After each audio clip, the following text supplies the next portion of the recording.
get ready with me while I tell you R&B fun facts and, I don't know, I'll say rumors too. Okay, we're gonna start with brows.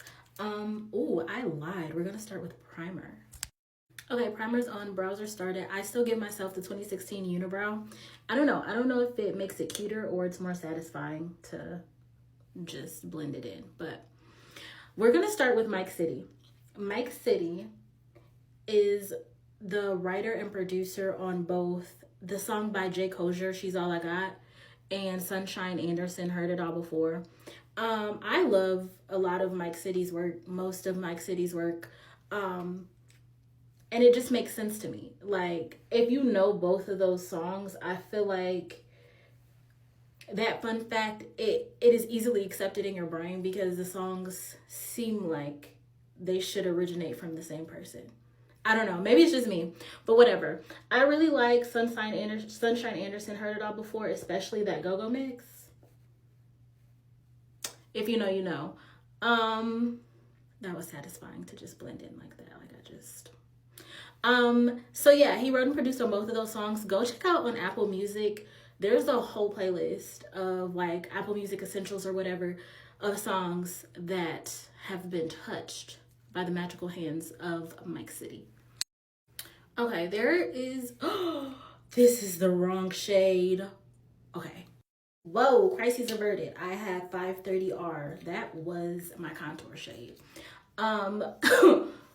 So moving on, Money Long Made For Me is a song about her baby. And I don't know, knowing that makes me so happy and it makes me really respect. I love writing. I'm a writer myself. I aspire to write on something amazing. I don't know if that would be great. But to me, it speaks to, I use the Matte Studio Fix rose. To me, that speaks to the penmanship of an artist. When you can write a song about your child and people are getting married, walking down the aisle, proposing, first dance at their wedding to this song, and she's like, y'all, that song is about my baby, but get it how you live. That speaks to the versatility of her pen and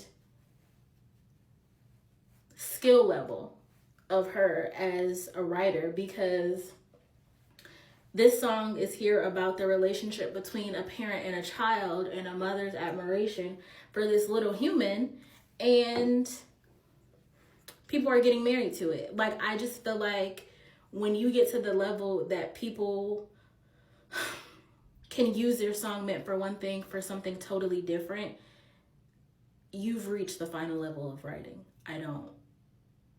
You are the final boss. You didn't meet the final boss, you are the final boss. So yeah, quick fun fact, if you're thinking about proposing to that song, you still should, but understand the level of penmanship that you're proposing to, and I feel like maybe your proposal should also meet that level of penmanship. Don't sue me. Okay, this is probably my favorite one. Did you know that Gotta Be by B2K was written by Steve Russell from Troop? I think that the Underdogs as a whole like all contributed to it, but I'm pretty sure Steve Russell was the main writer on that song or came up with it, and then took it to the group to put their magic touch on it. But yeah, I feel like it makes so much sense because if you know that song, and if you're in my age group or even older than me, you're like, man, why am I jamming to B2K like this at this big age? Because he said, it's not my way to talk to strangers, but I feel like I already know you. And if you need somebody, if you happen to just need somebody in your life, I'd like to manage you. Excuse me? If that does not scream 90s R&B, 80s R&B, golden age of R&B, I don't know what does, and it makes sense. Steve Russell from Troop. It makes sense that somebody from a group like Troop would have penned that song. The vocal production is old school.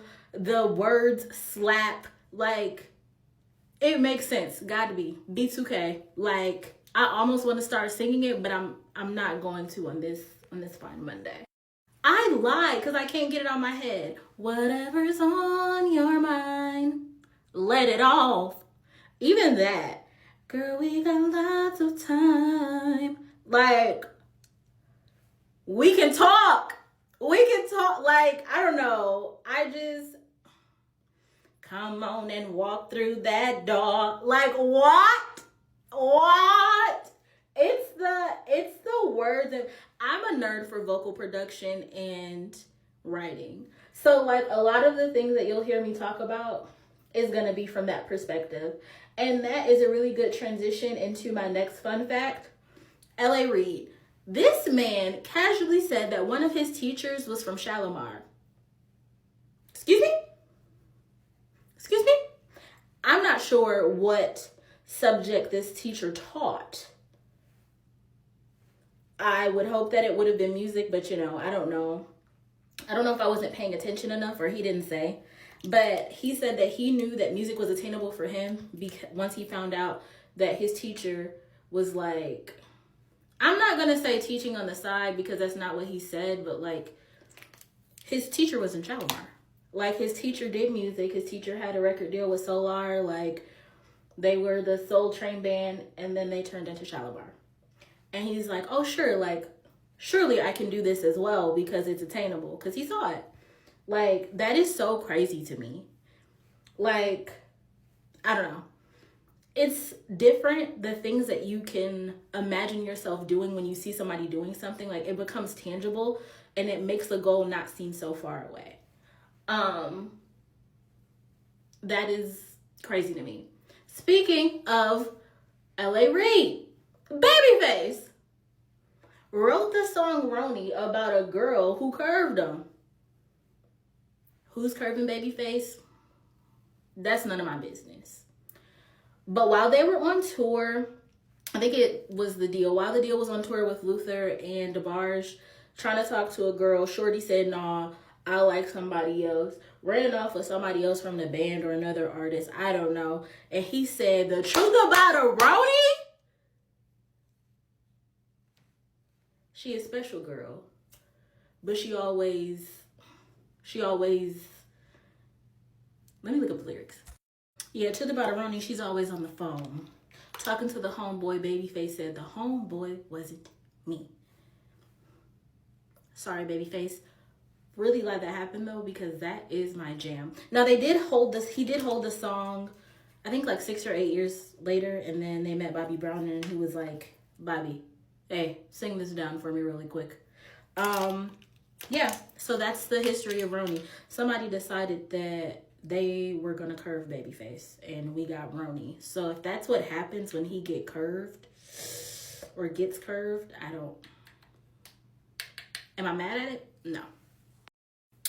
I am going to give you now a fashion/beauty R&B fun fact. And yes, I'm claiming this artist is R&B. Fight me about it. Rihanna is said to smell really good. Like, that is the rumor around the industry, is that she always smells amazing. Now, I don't know if this is still true because you know that she has her own beauty line out, Fenty Beauty, which I'm using right now. And then with that, she has her own fragrance. However, they said that she wears Love Don't Be Shy by Killian. If you know anything about Killian, then you know that Killian has amazing fragrances. I don't love Love Don't Be Shy. That's not my favorite one, but I do know that things smell different on different people, and the layering goes crazy. When you're super creative, you can come up with different scent profiles based on layering. But yeah, they said she wears Love Don't Be Shy by Killian. And because I spent way too much time yapping about Gotta Be by B2K, I ran out of time. So go watch part 2 to finish up the R&B facts, my eye looks, and my lip combo.